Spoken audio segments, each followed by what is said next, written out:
एक एक करके। बाबा वेंगा की भविष्यवाणी हुई है सच साबित। बाल्कन के नास्त्रेदमस उपनाम से जाने जाने वाली एक नेत्रहीन भविष्यवक्ता बाबा वेंगा ने साल 2022 के लिए की गई अपनी भविष्यवाणियों की वजह से इंटरनेट पर तूफान ला दिया है। उन्होंने भविष्यवाणी की थी कि 9/11 का हमला होगा अमेरिका में। आपको बता दूं कि ये आतंकवादी समूह द्वारा अमेरिका के बिल्डिंग पर हुआ हमला था।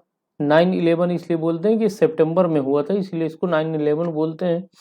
ये 2001 में हुआ था। कब हुआ था? 2001 में हमला हुआ था, जो कि उसी के बाद से लादेन को अमेरिका ने मार दिया था। तो ये पहले ही इन्होंने भविष्यवाणी कर दी थी कि ये 2001 में ऐसा हमला होगा और तब तक इनकी मृत्यु हो चुकी थी। उसके बाद ब्रेग्जिट संकट, ये क्या था? इन्होंने भविष्यवाणी की थी कि यूरोपियन यूनियन जो 27 देशों का समूह है, ये 27 देश हैं, इकोनॉमिकल आधार पे, पॉलिटिकल आधार पे इनका संगठन है कि अपने हिसाब से व्यापार करेंगे, इकोनॉमी चलाएंगे। उसी में एक देश हुआ करता था यूके, तब ये 28 देश हुआ करते थे। लेकिन यूके ने कहा कि हम ईयू को छोड़ देंगे, यानी यूरोपियन यूनियन को छोड़ देंगे, और 31 जनवरी 2020 को यूके क्या हुआ? ब्रिटेन, यूके अलग हो गया किससे? यूरोपियन यूनियन से। इसी को ब्रेग्जिट कहा गया और इसकी भी घोषणा इन्होंने पहले ही कर दी थी। उसके बाद अगर हम बात करें सोवियत संघ का विघटन हो, यानी यूएसएसआर। आप जानते हैं कि यूएसएसआर 15 देशों का समूह था, जिसमें रसिया, यूक्रेन आदि देश थे। तो इसका 1991 में विघटन हो जाता है 1991 में, और ये टूटकर 15 देशों में बढ़ जाता है, जिसमें रसिया और यूक्रेन भी आते हैं। उसके बाद अगर हम बात करें वेल्स की राजकुमारी डायना की, इन्होंने कहा था कि वेल्स की राजकुमारी डायना की दुर्घटना में मृत्यु हो जाएगी।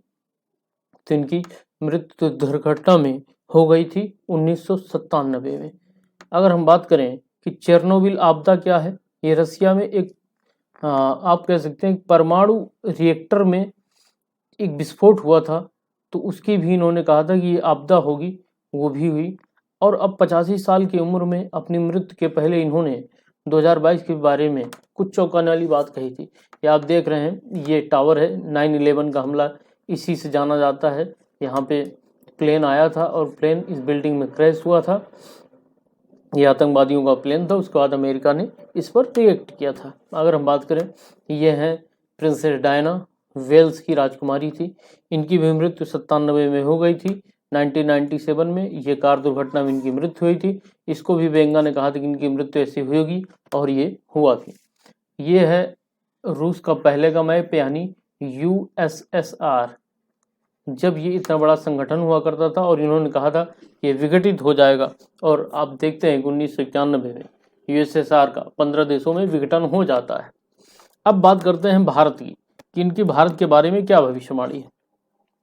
तो इनका कहना है कि 2022 में बढ़ेगा भूकंप और सुनामी का खतरा भी रहेगा। इनके अनुसार ग्लोबल वार्मिंग कहते हैं जब बहुत ज्यादा गर्मी पड़ने लगे, ग्लोबल वार्मिंग की वजह से ग्लेशियर पिघलेंगे। आपको पता है कि ये विश्व है, तो ऊपर एकदम उत्तर में और एकदम दक्षिण में बर्फ ही बर्फ है, और ये बर्फ इतना है कि अगर विश्व में गर्मी बढ़ जाए और ये बर्फ पिघल जाए तो जल स्तर बहुत ही ऊंचा हो जाएगा समुद्र का, जिस कारण से बहुत से तटीय देश जलमग्न हो जाएंगे, जल में डूब जाएंगे। तो वही बोला जा रहा है, ग्लोबल वार्मिंग की वजह से ग्लेशियर क्या होंगे? पिघलेंगे, और ये वायरस आज़ाद हो जाएगा। यानी इनका कहना है कि साइबेरिया में एक वायरस की खोज होगी, और वो वायरस काफ़ी ज़्यादा जब बर्फ़ पिघलेगी तो वायरस आज़ाद हो जाएगा। और वो कहाँ का वायरस होगा? साइबेरिया का होगा। कब? 2022 में। इसके बाद स्थिति इतनी बेकाबू हो जाएगी, ये बाबा वेंगा के मुताबिक 2022 में दुनिया में भूकंप और सुनामी खूब बढ़ जाएगा, और वायरस का भी जो खतरा है खूब बढ़ जाएगा, जिससे हिंद महासागर में भूकंप के बाद एक बड़ी तूफानी आएगी, जो ऑस्ट्रेलिया, न्यूजीलैंड, इंडोनेशिया और भारत सहित दुनिया के क्या होंगे? भारत सहित दुनिया के देशों के तटीय क्षेत्र को अपनी चपेट में ले लेंगे। आपको पता है कि भारत का अगर हम देखें तो दक्षिण भारत का पूरा जो सेक्टर है वो समुद्र तट से लगता है, इधर अरब सागर है, अरब सागर, और इधर बहुत बड़ा क्षेत्र भारत का बंगाल की खाड़ी से लगता है। ये बंगाल की खाड़ी और अरब सागर बेसिकली काफ़ी ज़्यादा जलमग्न क्षेत्र है, उनका ये नाम है। यहाँ पर काफ़ी सागर है, पानी का है, और ये भारत का पूरा जो एरिया है वो इससे लगता है। और नीचे क्या है यहाँ पर हिंद महासागर है। तो वही बताया जा रहा है। और उन्होंने ये भी दावा किया है कि एलियंस के द्वारा क्या होगा, ओमुआमुआ नाम का एक एस्टेरॉयड धरती पर आएगा। एस्टेरॉयड एक क्षुद्रग्रह होता है। ओमुआमुआ के बारे में जब रिसर्च किया गया तो पाया गया कि ये क्षुद्रग्रह की झलक 2017 में ही मिल चुकी है। तो यानी ये पृथ्वी के पास से गुजरा था, यानी इनकी भविष्यवाणी कहीं ना कहीं साबित होती जरूर दिखाई दे रही। तो आइए जानते हैं आगे क्या स्थिति है इनके अनुसार। इनके अनुसार भारत में तापमान 50 डिग्री सेल्सियस से अधिक हो जाएगा। अगर आप सोचें 50 डिग्री सेल्सियस काफ़ी ज़्यादा तापमान होता है। देखिए जो वाटर होता है, जल होता है, वो 100 डिग्री सेल्सियस पर उबलता है। कितने पर? 100 डिग्री सेल्सियस पर। और 50 डिग्री सेल्सियस की तापमान की, आम तापमान की बात कर रहे हैं, भारत का इतना तापमान हो जाएगा। इसकी वजह से फसलों पर टिड्डियों का हमला होगा, और टिड्डियों का हमला भारत और पाकिस्तान के लिए एक बहुत बड़ी समस्या बनी हुई है, जिसकी वजह से भारत में अकाल पड़ेगा। आपको पता है जब टिड्डियों का हमला होगा या फिर इतनी ज़्यादा गर्मी पड़ जाएगी तो सूखा पड़ेगा और फसलें नष्ट हो जाएंगी, तो अकाल तो पड़ना ही है। उन्होंने यह भी भविष्यवाणी की कि 2022 में दुनिया के बड़े शहर पीने के पानी की कमी से प्रभावित होंगे। और अभी ही हाल ही में नीति आयोग का आंकड़ा आया है कि विभिन्न जिलों जैसे गाजियाबाद हो गया, दिल्ली हो गया, लखनऊ हो गया, तो यहाँ पर जल स्तर बिल्कुल ही डाउन हो रहा है और आने वाले समय में यहाँ पर पानी की समस्या बहुत तीव्र होने वाली है। तो ये भी इनकी बात कहीं ना कहीं सही होती ही दिखाई दे रही है। नदियों का प्रदूषण की वजह से पानी में कमी होगी, ये भी इनकी बात सही है। अगर आप आज उद्योगों की बात करें, कारखानों की बात करें, तो उसका जो अपशिष्ट जल है, गंदा जल है, वो नदियों में बिना फिल्टर किए ही छोड़ दिया जा रहा है, जिससे हमारा इकोसिस्टम प्रभावित हो रहा है। नदियों में रहने वाले जीव जंतु की मृत्यु हो रही है। क्यों? क्योंकि उनके अनुसार प्रतिकूल उनको वातावरण नहीं मिल पाता है, जिससे दूषित जल उनकी मृत्यु का कारण बन जाता है। उनकी भविष्यवाणियों में यह भी कहा गया कि 2022 में, ये काफ़ी चौंकाने वाली बात है कि कोई व्यक्ति 85 साल पहले बोल देता है, जब स्क्रीन और मोबाइल का इतना क्रेज ही नहीं था। उन्होंने बता दिया कि लोग स्क्रीन पर पहले के मुकाबले अधिक समय बिताएंगे। और अगर आप देखें तो जब, यानी कि लोग कंप्यूटर और मोबाइल पर अधिक समय गुजारेंगे। अगर आप देखें जब जियो नहीं आया था तब एंड्रॉयड फ़ोन का क्रेज़ उतना था नहीं, लोग अपनी नीड के हिसाब से फ़ोन रखते थे जिसकी ज़रूरत होती। लेकिन जब से जियो आया तब से इंटरनेट काफ़ी सस्ता हुआ। इंटरनेट सस्ता हुआ तो एक मार्केट में बूम आ गई इंटरनेट को चलाने की।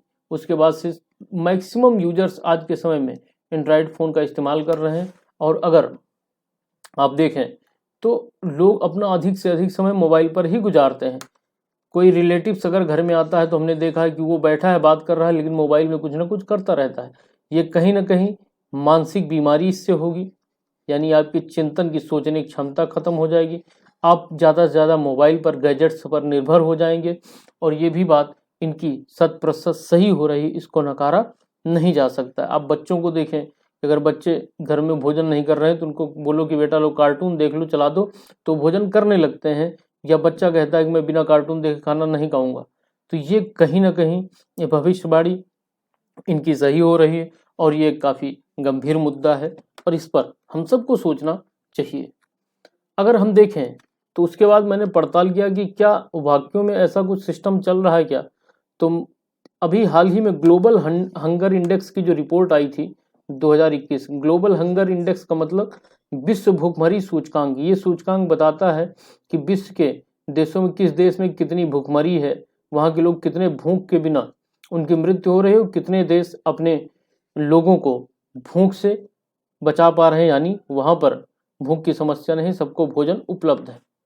उसमें जो भारत की रैंक देखी गई वो 101 देखी गई। कितनी? 101। और ये काफ़ी चिंता की बात है कि हमारी जो रैंक है वो 101 है। इवन हमसे अच्छे तो कौन कौन है? पाकिस्तान भी हमसे बढ़िया है, इसकी 92 रैंक है। बांग्लादेश भी हमसे अच्छा है, 76 रैंक है। इवन नेपाल भी हमसे अच्छा है, इसकी भी 76 रैंक है। आप में से कुछ लोग सोच रहे होंगे कि हाँ होगा, वेल बट इंडिया की जनसंख्या काफ़ी ज़्यादा है। तो आपको पता है कि चाइना विश्व में सबसे ज़्यादा जनसंख्या रखता है और चाइना की जो रैंक है वो काफ़ी उस हिसाब से काफ़ी अच्छी है। तो ये आप देख सकते हैं कि इशू ये नहीं है, ये सबको सोचना चाहिए, सरकार को भी सोचना चाहिए और कहीं ना कहीं पब्लिक को भी सोचना चाहिए कि जो भोजन है उसको वेस्ट कम करें, चीज़ों का उपयोग जो है वो सही तरीके से करें।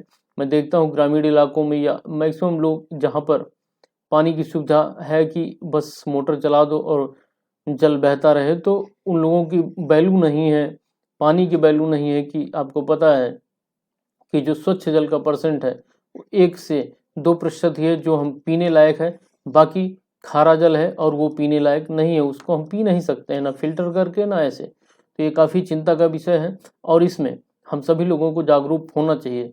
और अभी आपने देखा था कि कोविड टाइम में लोग काफ़ी ज़्यादा, मतलब जब उनके पास रोजगार नहीं था तो भुखमरी का शिकार हुए। इवन हमने एक न्यूज पढ़ी थी, बिहार का एक ज़िला है भागलपुर, भागलपुर उसमें मैंने पढ़ा था कि वहाँ से इंडियन एक्सप्रेस वालों ने एक इंटरव्यू लिया एक आदमी से कि आप इस तरह की महामारी में जब आपका जॉब चली गई, आपका सब चला गया, तो आप लोग क्या कर रहे हैं। तो उन लोगों ने बताया कि हम भीगमा खा रहे हैं। क्या खा रहे हैं? भीगमा। तो ये पता चला कि भीगमा है क्या, उनसे पूछा गया तो उन्होंने बताया कि हमारे यहाँ स्थानीय भाषा मेढक को भीगमा कहा जाता है, हमारे पास कुछ खाने को नहीं है और हम मेढक को पकड़ के खाने को मजबूर हैं। इवन इतनी समस्या है, अगर आप यूपी में रह रहे हैं तो आपके यहाँ सब सही है, तो ऐसा नहीं है कि आपके देश में, आपकी पूरी देश की जनसंख्या, आपके भाई बहन सभी लोग संतुष्ट हैं, सभी लोग खुश हैं। छोटे छोटे बच्चे, अगर आप झारखंड, उड़ीसा, छत्तीसगढ़ में चले जाएं तो भुखमरी का इतना आलम खराब है कि वो एक वक्त की रोटी जुटाने में उनको बहुत मशक्कत करनी पड़ती है। तो मैं आशा करता हूँ कि हम सभी का कंट्रीब्यूशन होगा अपने देश की प्रगति के लिए। Thanks for listening, thank you. जय हिंद, जय भारत। सेशन पसंद आए तो ज़रूर से ज़रूर लाइक करें और सब्सक्राइब करें। शेयर ना करें क्योंकि शेयर मैं भी नहीं करता हूँ और शेयर कहेगा भी तो कोई नहीं करेगा। Thank you.